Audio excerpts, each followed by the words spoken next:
ஒரு ஒரு ஒரு ஒரு 200 கோடி ரூபா ஒரு படத்துக்கு சம்பாதிக்கக்கூடிய ஒரு மனிதன் நான் நடிக்கிறதை நிறுத்துறேன்னு சொல்றதுக்கு எவ்வளவு பெரிய தைரியம் வந்து 10 வருஷம்னாலும் 2000 கோடி ஆயிடுச்சு. நீங்க அது அது வந்து அது அது விளையுமே எவ்வளவு பெரிய தைரியம் அது.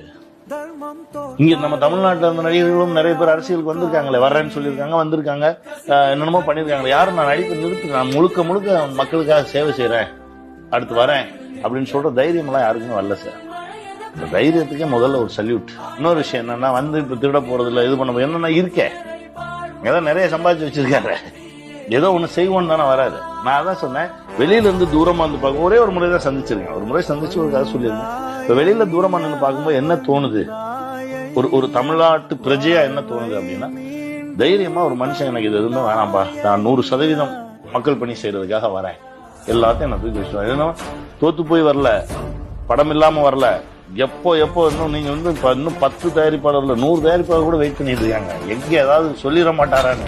அந்த ஒரு சூழல்ல இல்லைங்க, நான் வரேன் அப்படின்னு சொல்றதுக்கு ஒரு பெரிய கட்ஸ் வேணும், அது ரொம்ப தைரியம் வேணும். அதுக்கு தான் நான் இறங்கி இப்பவும் சொல்றேன், அந்த தைரியத்துக்கு சல்யூட். அவருடைய அடுத்தடுத்த செயல்பாடுகள் நல்ல விஷயமா அமையணும், அதுக்கு இந்த பிரபஞ்சம் அவருக்கு சப்போர்ட் பண்ணணும், எல்லாம் கூடி வந்து அவர் நினைக்கிறது இந்த மக்களுக்கு போய் சேரணும்.